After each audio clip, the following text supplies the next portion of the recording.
अमेरिकी हवाई agency NASA अपने मिशन आर्टेमिस के जरिए 2030 तक चांद की सतह पर एक बेस यानी एक अड्डा बनाने की कोशिश कर रहे हैं जिसमें मुस्तकिल तौर पर इंसान रहाइश करेंगे।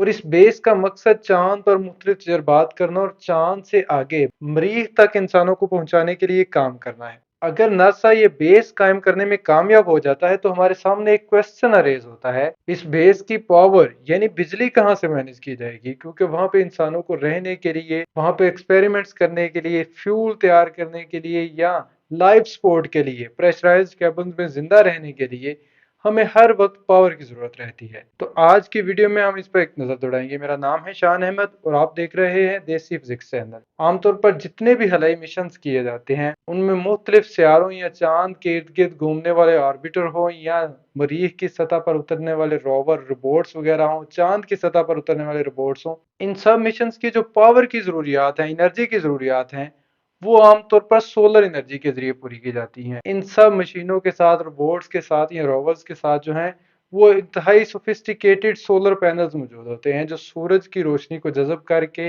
इलेक्ट्रिसिटी में कन्वर्ट करके इन रोबोट्स के अंदर मौजूद इलेक्ट्रिकल कंपोनेंट्स और मशीनों वगैरह को चलाते हैं। लेकिन चांद की सतह पर मुस्तकिल रहायश या मुस्तकिल एक बेस कायम करने में ये सोलर एनर्जी जो है वो काफी नहीं है, क्योंकि आप जानते हैं कि चांद के किसी भी हिस्से पर मुस्तकिल मुसलसल सूरज की रोशनी जो है वो 14 दिन तक मिलती रहती है। लेकिन 14 दिनों के बाद अगले 14 दिन जो है वो मुकम्मल अंधेरे के आते हैं। तो अगर हम चांद की सतह पर एक बेस कायम कर उसकी एनर्जी की जरूरियात सोलर एनर्जी से हासिल कर रहे होंगे तो ये 14 दिन जो है वो चांद की सतह पर गुजारने मुमकिन नहीं होंगे, क्योंकि लाइफ सपोर्ट के जितने भी सिस्टम्स, प्रेशराइज्ड कैबिन्स या जितने भी इंसानों को जिंदा रखने के लिए वहां पे मशीनें काम कर रही हैं वो 14 दिन तक काम करने के काबिल नहीं होंगी। और आमतौर पर अभी तक जितने भी चांद की सतह पर मिशन भेजे गए हैं उनका दौरानिया 2 4 5 दिन तक होता है, इसलिए उन मिशन में ये सोलर एनर्जी जो है वो कामयाब रही थी। लेकिन अगर हम मुश्किल तौर पर वहां पे बेस कायम करके रहना चाहते हैं तो ये सोलर एनर्जी काफी नहीं। इस तरह की सूरत हाल में एक दूसरी टाइप की एनर्जी जो हमारे काम आ सकती है वो है न्यूक्लियर एनर्जी। और न्यूक्लियर पावर रिएक्टर्स आप जानते हैं कि उनको एक दफा अगर हम फ्यूल प्रोवाइड कर दें तो वो कई दिनों तक एनर्जी प्रोड्यूस करते रहते हैं, इलेक्ट्रिसिटी प्रोड्यूस करते रहते हैं। लेकिन भाई ये जो पावर रिएक्टर्स हैं जमीन पे, ये बहुत बड़े बड़े साइज के होते हैं। इनको उठा के इतनी बड़े ऑब्जेक्ट्स को चांद तक पहुंचाना हमारे लिए मुमकिन नहीं। तो इसका मतलब है अगर हम चांद की सतह पर भी न्यूक्लियर पावर रिएक्टर इस्तेमाल करना चाहते हैं तो हमारा न्यूक्लियर रिएक्टर जो है वो बड़ा स्मार्ट किस्म का होना चाहिए, छोटे साइज का होना चाहिए। इस तरह की सिचुएशंस के लिए भी नासा ऑलरेडी छोटे न्यूक्लियर पावर रिएक्टर, जिन्हें थर्मो न्यूक्लियर पावर रिएक्टर्स कहते हैं, वो ऑलरेडी इस्तेमाल कर रहा है। मुख्तलिफ किस्म के हवाई मिशन पर भेजे जाने वाले रोबोट्स या ऑर्बिटर्स, जिनमें खासकर वोयागर 1 और वोयागर 2 शामिल है, जिन्होंने सोलर सिस्टम से बाहर तक का सफर करना था, उनके अंदर ये थर्मो न्यूक्लियर रिएक्टर इस्तेमाल किए गए हैं जो 25-25 30-30 साल से काम कर रहे हैं। लेकिन इन पावर रिएक्टर्स के साथ भी एक मसला है कि ये इंतहाई छोटे हैं।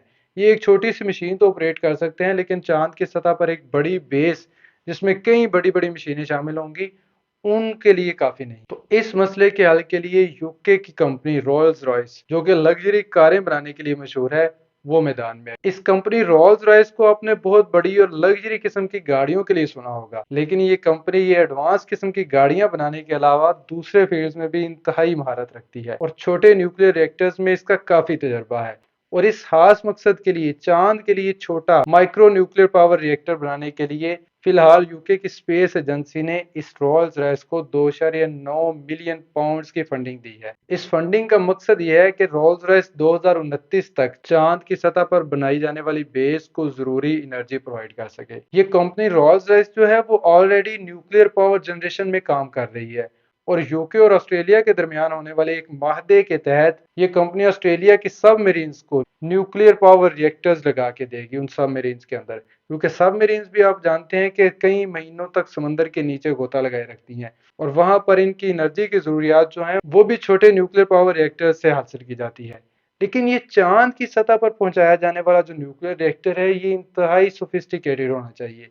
एक तो इसका वेट बहुत ज्यादा नहीं होना चाहिए क्योंकि इसको हमने यहाँ से चांद तक भी पहुंचाना है, और दूसरा ये इसकी एनर्जी प्रोडक्शन जो है वो भी बेहतर होनी चाहिए, इसकी एफिशिएंसी बहुत अच्छी होनी चाहिए। तो ये जो हालिया यूके की गवर्नमेंट ने या यूके की स्पेस एजेंसी ने 2.9 मिलियन पाउंड्स इस रोल्स रॉयस को प्रोवाइड किए हैं। इनका मकसद इस माइक्रो न्यूक्लियर पावर रिएक्टर के लिए रिसर्च करना है और इस रिसर्च के 3 मेन एरियाज होंगे। पहले एरिया में ये देखा जाएगा कि इस खास किस्म के माइक्रो न्यूक्लियर पावर रिएक्टर के लिए फ्यूल कौन सा सूटेबल रहेगा, क्योंकि मुख्तलिफ किस्म के एलिमेंट्स और उनके आइसोटोप जो हैं वो न्यूक्लियर रिएक्टर्स के अंदर फ्यूल के तौर पर इस्तेमाल किए जा सकते हैं। तो इस खास किस्म के न्यूक्लियर पावर रिएक्टर के लिए भी इंतहाई सूटेबल न्यूक्लियर फ्यूल हासिल करना होगा। इसके बाद नेक्स्ट रिसर्च का एरिया ये होगा कि इस फ्यूल से पैदा होने वाली हीट को किस तरह से, किन मटेरियल्स के जरिए जो है इस फ्यूल से आगे थर्मो इलेक्ट्रिक जनरेटर्स को ट्रांसफर किया जाए, यानी वो हीट किन मटेरियल्स के जरिए ट्रांसफर की जाए कि उसकी एफिशिएंसी बेहतर हो, वो हीट वेस्ट ना हो, जाया ना हो।